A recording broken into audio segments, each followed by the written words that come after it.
tell us a little bit about your projects, what you're doing, what your architecture is? Yeah, sure. So we at Mirvac, we are building a data library project for our enterprise reporting needs using modern data stack, right? Because our business is changing rapidly, and so our solutions need to change along with the business. And we don't want to go ahead with those old school solutions where if something like the relationship or the cardinality changes within the business, and we have to re-engineer our whole data models. So what we are saying is our data models need to be agnostic to any sort of those relationship or cardinality changes between the business entities, and at the same time we want it to be agile, and we want to deliver everything in the sprints. So this is a reason why we have chosen dbtvault. And now the question comes to what is the best tool that helps us to fill in our data vault models, right? While applying the software engineering principles, as I mentioned earlier, because while we are transforming the data, we want to apply all the software engineering principles like source code, versioning, automated testing, documentation, and lineage. And that's the reason we have to choose dbtvault. Yeah. So Mirvac is mainly into construction, right? So the data sets that we are handling are mainly related to the finance and construction. One of the biggest tables that I have seen so far, in our database is 26 million rows, So okay. The data that we handle every day is of 1.5 terabyte, I would say. The data volumes are not as huge as you compare to other clients, but the structures are really different, very complicated, because that's due to the nature of the business.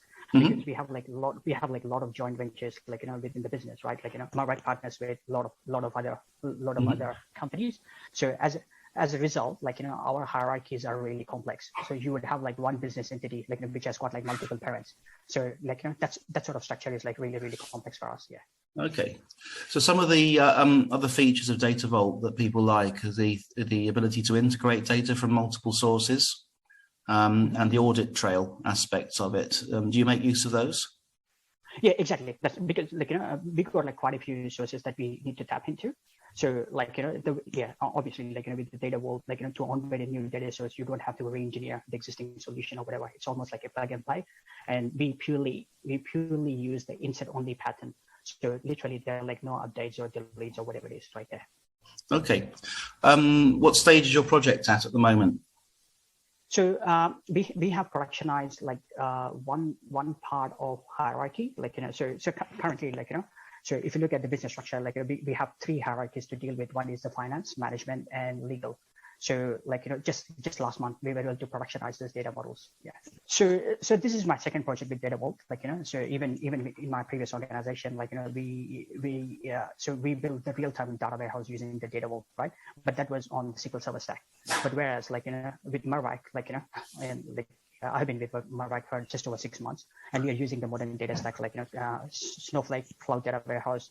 So we literally don't have any performance issues and all that sort of stuff. And our ODS layer is a truncate and populate, and we're making use of the compute, the compute power in Snowflake. And yeah, so far it's quite good actually. Our information marts are virtualized. So we have virtualized task schema models that goes into reporting and analytics. So we haven't come across any issues so far. We have a team of 2 data engineers and 4 analytical engineers. So we all work with DBT on a day-to-day basis, right? Because we share the workload, even though we have 2 different teams. So what we have done is we have implemented this automated data pipeline, all the way from our ODS to the information marts with strict governance and everything embedded, right? So yeah, I think it's working quite well for us. So we are using Matillion for our ELT, for building our ELT pipelines. We land the data as it is from source systems into our ODS layer, and from Matillion, once the data is in ODS, we use dbtvault for transformations to build our data warehouse, which is completely modeled in dbtvault. So within the data vault, we have raw vault and the business vault, and then we have information marts, which are purely virtualized task schema models. Okay, so when your team's working, what takes up most of their day? Is it coding, data analytics? It's mainly the analysis, because because the data structures are a bit complex. So we have to analyze the source systems, how to see how the data is how the data is structured within the source systems. So for us, the bulk of the effort is actually within the raw stage and the hash stage, because we have to build up the source queries from the ODS. But once that is done, mapping them to the data vault structures like hub, satellites, and links, like super easy for us. Yeah. No, we got hubs, satellites, links, pits, like point in time structures. We got rich tables, and and the facts and names which are virtualized, and we got recosted satellite as well, like to track the deletions from upstream. Okay, great. Yeah. So, I mean, how have you found dbtvault? As it suits your needs? Yeah. So we're using the standard templates for hubs, links, and satellites from the dbtvault open source community, but we got we have written our own custom macros, in dbt cloud. So because as I mentioned, our structures are really complex, right? So we got this complicated parent-child relationships. So we wrote our own custom macros to flatten those hierarchies. So yeah, it's working quite well actually. And even we implemented our own pits. We implemented our own macros for the pits. Yeah. See, obviously, once we have something in place in production, right? If you look at the most common requests from the business are can you bring these additional attributes and sort of stuff? And what we do is rather than inserting those attributes into the existing satellite, you just create a new satellite and make it like a plug and play. And even onboarding the new data sources is incremental. Yeah. Well, that's good. That's good. What about the macros themselves? Have you played around with the basic macros? Have you extended them at all? Oh, we wrote macros from the scratch actually. We got probably 15 macros, in custom macros that we wrote. So every time our developers, analytical engineers, they come back to us and say, oh, we are finding this code repetitive. So what we do is we analyze the code, we wrap it up in a macro, and we reuse it multiple times. Yeah. So yeah, we literally use the concept of we literally use the concept dry, do not repeat yourself, and we are achieving that through macros. Yeah. Okay. Have you used any of the test features in DBT?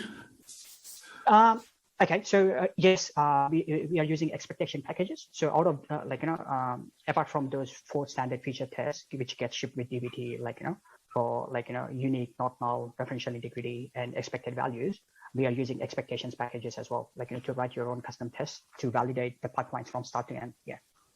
Yeah. So you're talking about the DBT expectations is a base kind of a port of Great Expectations, which is a fantastic Python testing library. Yeah, I personally have used it quite a lot in clients, and it's a really great tool. Of course, it's an amazing tool. Yeah.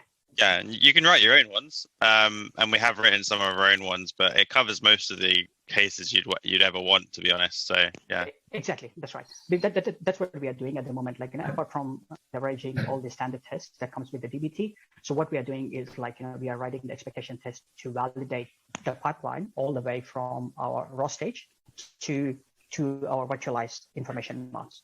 Yeah. Yep. What sort of data marts are you writing at the far end? Are you using star schemas, big tables? Yeah, star schemas, yes. And how many users do you have at the far end for the data? So, okay, so as I mentioned, we are building this data library, right? So we have an existing platform. We have an existing BI team, where the whole thing is built on Microsoft SQL Server Stack, okay? And we are eventually migrating it to the new platforms. Currently, whatever we have delivered in the production is being validated by the finance team. So we have a set of nominated tested business users from the finance who are currently validating our data models. Yeah. What would you like to see in dbtvault in the future? If we have the ability to deploy and control the DDL through DBT projects, that would be great. Because currently what's happening is we use SQL DDM to model our database objects. Yeah. Yes. And then currently we are not able to control those DDL definitions because DBT is actually creating them for us, right? As soon as I say DBT run, it picks up the source schema and it creates the target schema for us. But it would be good if we can control those target schema structures by ourselves. Because one of the common problems, because we have a lot of vendor-based systems, right? And one of the common problems with the vendor-based system is they bump up a char from 100 characters to 250 characters with the next upgrade, right? Rather than DBT making an estimate of this needs to be 100 characters. If we have the leverage, we just bump it up to 1,000 characters and not worry about those vendor upgrades in the future. Yeah, that's a really good idea. So there are some existing ways to do it, but it's not it's not straightforward, and there are a lot of sort of global configuration options we want to put in for people. So being able to specify the hub prefix or suffix, for example, sort of across the entire project. So one of the things that we could add there is, being able to specify the types across, for all hubs, the type of the PK should be this, for example. Okay. Things like that. Yeah, that makes sense. Sure. Okay. All right. So thank you very much.